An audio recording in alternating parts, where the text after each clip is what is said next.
আমরা আপনাদের মাধ্যমে পুরো বাংলাদেশকে জানাতে চাচ্ছি যে আমরা আমাদের যে সার্ভে গুলো করেছি, আমরা 150টি আসনের মতো এনসিপির জয়ী হওয়ার সম্ভাবনা রয়েছে।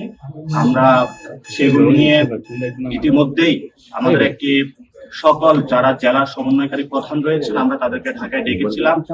আমরা তাদেরকে মাঠে প্রস্তুতি নেওয়ার জন্য কথা বলেছি এবং সেখানে যারা গণ অভ্যুত্থানে অংশগ্রহণ করেছিলাম, আলেম সমাজের প্রার্থীরা থাকবে, সেখানে যারা আইনজীবীরা অংশগ্রহণ করেছিলেন, লিগাল জায়গা থেকে তারা বাংলাদেশের পক্ষে লড়াই করেছিলেন, তাদের প্রার্থীরা থাকবে।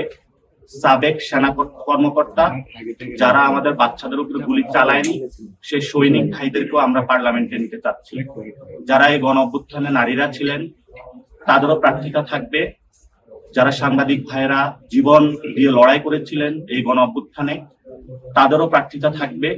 এই ধরনের গণ অভ্যুত্থানে যেই সকল শ্রমিক, মজুর, কৃষক, আলেম, নারী এবং আমাদের যারা সৈনিক ভাইরা প্রত্যেকেই এই গণ অভ্যুত্থানের সাথে ছিলেন, আমরা তাদেরকেও প্রক্রিয়াগত জায়গায় রেখেছি এবং তাদের সাথেও আমাদের কথাবার্তা চলমান রয়েছে।